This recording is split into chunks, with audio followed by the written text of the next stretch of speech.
Hello students, good morning. आज बात करेंगे अपन द्रव विरोधी कोलाइड्स की। ठीक है, बात आती है गुरुजी द्रव विरोधी कोलाइड क्या होता है। कल अपने द्रव से नहीं पढ़ा।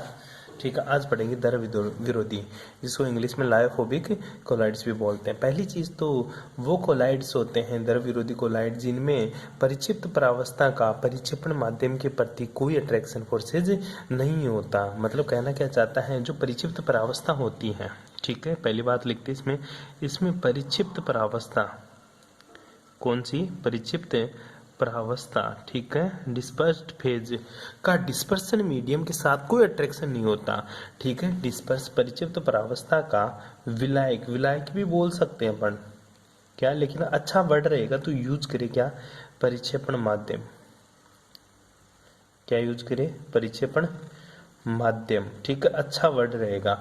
परिक्षिप्त परावस्था का परिक्षेपण माध्यम के प्रति कोई आकर्षण बल नहीं पाया जाता, के प्रति कोई आकर्षण नहीं होता, के प्रति कोई आकर्षण नहीं होता। क्या कहलाता मेरा, द्रव विरोधी कोलाइड कहलाता। अर्थात इसमें क्या होता है, विलायकों के साथ कोलाइडी विलयन सरलता से नहीं जुड़ते हैं। अर्थात विलायकों के साथ कोलोइडी विलयन या कोलोइडी कण, ठीक है, कोलोइडी विलयन सरलता से नहीं बनते। अर्थात विलायकों के साथ कोलोइडी विलयन सरलता से नहीं बनते। क्या कहलाते हैं, नहीं बनते। क्या कहलाते हैं, द्रव विरोधी कोलॉइड कहलाते हैं। सिंपल सी डेफिनेशन लिखिएगा, ऐसा विलयन, ऐसा कोलॉइड जिसमें परिक्षिप्त परावस्था का परिक्षेपण माध्यम के प्रति कोई आकर्षण नहीं पाया जाता या कोई आकर्षण बल नहीं पाया जाता। अर्थात विलायकों के साथ कोलाइडी विलयन सरलता से नहीं बनते। क्या कहलाते हैं, द्रव विरोधी कोलॉइड कहलाते हैं। ठीक है, तो सर ये सरलता से नहीं बनते, इसलिए इनको क्या, किसी उपयुक्त या विशिष्ट विधियों का उपयोग करके, क्या, विशिष्ट विधियों का उपयोग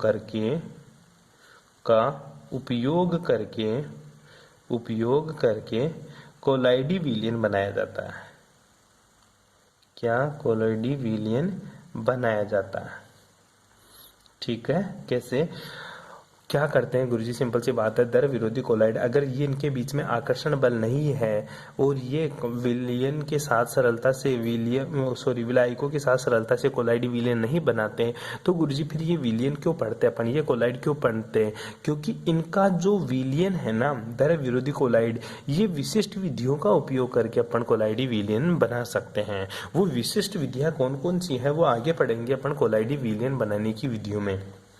ठीक है, पहला पॉइंट हो गया। दूसरा पॉइंट इसकी बात करें तो बात करते हैं, तो गुरुजी कहना मैं ये चाहता हूँ, इनके बीच में जैसे इनके एग्जाम्पल्स की बात कर ले। पहले जो एग्जाम्पल्स होंगे वो एग्जाम्पल्स कौन कौन से होंगे गुरुजी, जैसे फेरिक हाइड्रोक्साइड, कौन सा तेरा, फेरिक हाइड्रोक्साइड। ठीक है, फेरिक हाइड्रोक्साइड मतलब FeOH का होल थ्राइस। ठीक है, ये तेरा फेरिक हाइड्रोक्साइड हुआ।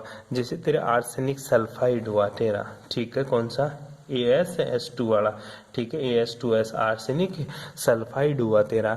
ठीक है, जैसे तेरा गोल्ड हुआ। ठीक है, जैसे तेरा कॉपर हुआ। ये सारे एग्जाम्पल किसके हैं, द्रव विरोधी कोलाइड के एग्जाम्पल होते हैं। ठीक है, दूसरी बात तो हो गई। दूसरी बात अब पढ़ते हैं। दूसरी बात ये है गुरुजी, इनमें विद्युत अपघट्य मिलाने पर, ठीक है, विद्युत अपघट्य मिलाने पर इनका क्या हो जाता है गुरुजी, शीघ्रता से, क्या, शीघ्रता से अवक्षेपित हो जाते हैं। शीघ्रता से क्या होते हैं, अवक्षेपित हो जाते हैं। गुरुजी द्रव विरोधी कोलाइड में विद्युत अपघट्य मिलाने पर ही शीघ्रता से अवक्षेपित हो जाते हैं। ठीक है, जो अवक्षेपित होते हैं ना शीघ्रता से, ठीक है, इनसे वापस तू कोलोइड नहीं बना सकता।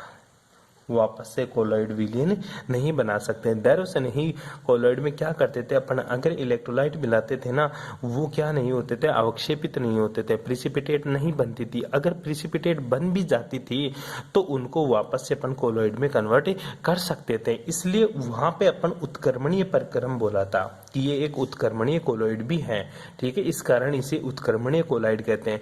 लेकिन इनको वापस से कोलॉइड में नहीं बदल सकते, वो उत्क्रमणीय का मतलब रिवर्सिबल कोलॉइड, ठीक है, लेकिन इनको वापस से कोलॉइड में नहीं बदल सकते, इसलिए इनको क्या बोलेंगे, अनुत्क्रमणीय। क्या बोलेगा तू इनको, अनुत्क्रमणीय, अनुत्क्रमणीय कोलॉइड बोलते हैं। क्यों, क्योंकि गुरुजी अनुत्क्रमणीय का मतलब होता है इरिवर्सिबल, ठीक है, इरिवर्सिबल मतलब अनुत्क्रमणीय प्रक्रम होता है, या अनुत्क्रमणीय कोलॉइड कहलाते हैं। क्यों, क्योंकि इनको वापस से अपन कोलॉइड में परिवर्तित नहीं कर सकते। सोचो एक रिएक्शन है, ए से बी जा रही है, ठीक है, ए से बी जा रही है, बी से वापस ए जा रही है, तो इसको कौन सी रिएक्शन बोलता तू, रिवर्सिबल रिएक्शन बोलता। लेकिन मैं बोलूँ एक रिएक्शन है जो ए से बी जाती है, बी से वापस ए की तरफ नहीं जाती, तो इसको तू क्या बोलता था, इरिवर्सिबल। क्या बोलता था, इरिवर्सिबल, मतलब ये तो उत्क्रमणीय अभिक्रिया है, ये तेरी अनुत्क्रमणीय अभिक्रिया। उसी प्रकार से कोलॉइड भी दो तरह के होते हैं, एक तो उत्क्रमणीय कोलॉइड, एक अनुत्क्रमणीय कोलॉइड। अनुत्क्रमणीय कोलॉइड इसलिए बोला क्योंकि गुरुजी ये क्या वापस कोलॉइड का फॉर्मेशन नहीं करते हैं। जो तीसरी बात है वो है, ये क्या होते हैं, अस्थायी होते हैं। क्या होते हैं, अस्थायी होते हैं। वो क्या होते थे, स्थायी होते थे, जबकि जो द्रव विरोधी कोलाइड होते हैं वो क्या होते थे रे, अस्थायी होते हैं या अधिक स्थायी नहीं होते हैं। यहाँ तक किसी को कोई प्रॉब्लम, अगर प्रॉब्लम है तो पूछ सकता है। उसके बाद की चीजें अपन कोलाइड द्रव से एक तुलनात्मक अध्ययन पढ़ेंगे। तो एक द्रव से नहीं, एक तरफ तो तेरा द्रव से नहीं, ठीक है, और दूसरी तरफ तेरा द्रव विरोधी, द्रव विरोधी, ठीक है। इस टाइप की एक सारणी पढ़ाऊंगा, ठीक है, वो सारणी देखिएगा। क्वेश्चन कभी पूछ लेता द्रव स्नेही और द्रव विरोधी कोलाइड की तुलनात्मक अध्ययन करो, तो क्वेश्चन तेरा क्या आएगा, क्वेश्चन या हेडिंग लगा ले, द्रव स्नेही और द्रव विरोधी, द्रव स्नेही व द्रव विरोधी, द्रव स्नेही व द्रव विरोधी कोलॉइड का तुलनात्मक अध्ययन, ठीक है, तुलनात्मक अध्ययन, ठीक है। तो तुलनात्मक अध्ययन में एक तरफ तो द्रव स्नेही लिख दे और दूसरी तरफ तो द्रव विरोधी, यहाँ पे लिख लेना गुण, ठीक है। कौन कौन से गुण, पहला जो गुण है वो लिखेंगे अपन बनाने की विधियों के आधार पर। मैं आपको डायग्राम डायरेक्टली दिखाता हूँ, आपको सिर्फ करना है इस बात को। ये देखिएगा, पहला है ऊपर ऊपर लिखा हुआ गुण, ठीक है, इधर लिखा हुआ द्रव स्नेही कोलाइड, लायोफिलिक कोलाइड्स, इधर लिखा हुआ तेरा लायोफोबिक कोलाइड्स, ठीक है। पहली जो प्रॉपर्टीज है वो बनाने की विधि के आधार पर है कि गुरुजी इसको बनाते हैं, उसके आधार पर द्रव स्नेही कैसे बनते हैं, द्रव विरोधी कैसे बनते हैं। द्रव स्नेही का जो बनाना है बनाने की विधियों में, वो परिक्षेपण माध्यम जो तेरा विलायक होता है उसमें विलय मतलब परिक्षिप्त परावस्था को सीधे ही मिलाने पर तेरा द्रव स्नेही कोलाइड बन गया था। लेकिन मैंने बोला कि तेरा द्रव विरोधी कोलाइड कभी भी सीधा नहीं बनता, इसको विशिष्ट विधियों द्वारा बनाया जाता है। वो कौन कौन सी विधियां है वो आगे पढ़ेंगे। दूसरा, कणों का आकार, जो द्रव स्नेही कोलाइड के कण होते हैं ना, इनका आकार क्या होता है गुरुजी, इनका आकार कोलाइडी कणों के आकार के बराबर होता है। इसलिए द्रव स्नेही कोलाइड परिक्षेपण माध्यम और परिक्षिप्त परावस्था के बीच में आकर्षण बल से द्रव स्नेही कोलाइड बन जाते हैं। अगर कोलाइडी कणों का आकार इनके द्रव स्नेही कोलाइड्स में अणुओं का जो आकार है वो कोलाइडी कणों के आकार के बराबर होता है, लेकिन इनमें कणों का आकार या तो छोटा होता है या बड़ा होता है, इसलिए द्रव विरोधी कोलाइड बनते ही नहीं है। आगे देख, विलायक संकरता, विलायक संकरता को बोलते हैं सोल्युलाइजेशन, ठीक है। तो द्रव स्नेही कोलाइड क्या होते हैं, सोल्युलाइज्ड होते हैं। क्यों, क्योंकि ये घुले हुए रहते हैं, लेकिन ये सोल्युलाइज्ड नहीं होते हैं क्योंकि ये घुलते नहीं है। कोलाइडी विलयन की प्रकृति, ये एक रिवर्सिबल प्रोसेस होता है, ये रिवर्सिबल कोलाइड होते हैं, जबकि ये तेरे इरिवर्सिबल कोलाइड कहलाते हैं। स्टेबिलिटी देख, ये स्टेबल होते हैं, द्रव स्नेही तेरे क्या होते हैं, स्टेबल होते हैं, लेकिन द्रव विरोधी जो तेरे लायोफोबिक है वो अनस्टेबल होते हैं, ठीक है। इलेक्ट्रोलाइट्स के effect of electrolytes, effect of electrolytes, तो विद्युत अपघट्य की अधिक मात्रा से अवक्षेपित होते हैं। ठीक है, बहुत ज्यादा क्वांटिटी तू इलेक्ट्रोलाइट्स की डालेगा तो ही तेरा द्रव स्नेही कोलाइड क्या होगा गुरुजी, प्रिसिपिटेट में कन्वर्ट हो जाएगा। इसकी थोड़ी सी मात्रा मिलाते ही तेरा लायोफोबिक है ना, वो आसानी से ही प्रिसिपिटेट का फॉर्म करता है। कणों पर आवेश मतलब चार्ज ऑन पार्टिकल्स, जो लायोफिलिक कोलाइड्स होते हैं इनके कणों के ऊपर या इनके पार्टिकल्स के ऊपर कोई चार्ज उपस्थित नहीं होता, लेकिन द्रव विरोधी जो कोलाइड्स होते हैं या लायोफोबिक जो भी कोलाइड्स होते हैं उनके ऊपर या तो पॉजिटिव चार्ज मिलेगा या फिर आपको नेगेटिव चार्ज मिलेगा। आगे देखिएगा, विद्युत क्षेत्र में अभिगमन, इंपॉर्टेंट टॉपिक है। विद्युत क्षेत्र में अभिगमन का मतलब ये हुआ कि गुरुजी अगर मैं कंडक्टेंस चालू कर दूं, इलेक्ट्रिसिटी प्रवाहित करूं, ठीक है, इलेक्ट्रिसिटी डालूं तो क्या होगा, जैसे इलेक्ट्रिसिटी डालेगा तो कैथोड और एनोड की तरफ इनके पार्टिकल्स मूव कर सकते हैं, पॉसिबिलिटी है कर सकें। क्यों, पॉजिटिव नेगेटिव बनेगा तो करेगा, अगर नहीं बनेगा तो इनके बीच में अभिगमन नहीं होगा। मतलब transport of cation and anion does not process in lyophobic colloids, but जो लायोफिलिक कोलाइड्स हैं इनमें कैथोड और एनोड की तरफ क्या होता है, ट्रांसपोर्ट होता है, किसका, पार्टिकल्स का। ध्यान दियो इस चीज के बारे में। इसी के आधार पर आगे बताता हूँ शांता मतलब विस्कोसिटी। क्या बोलेगा श्यानता को, विस्कोसिटी। इनकी जो श्यानता होती है ना वो परिक्षेपण माध्यम की श्यानता से अधिक होती है। सिंपल सी बात है, ध्यान देना इस चीज के बारे में। परिक्षेपण माध्यम का मतलब होता है इंग्लिश में जैसे परिक्षेपण और परिक्षिप्त परावस्था बोलते हैं अपन, ठीक है, डिस्पर्सन मीडियम। तो डिस्पर्सन मीडियम मान ले, तू पानी ले ले, पानी को ऐसे तू किस पे, जैसे फर्श पे, पहली बात तो शांता क्या होती है, विस्कोसिटी क्या होती है समझे।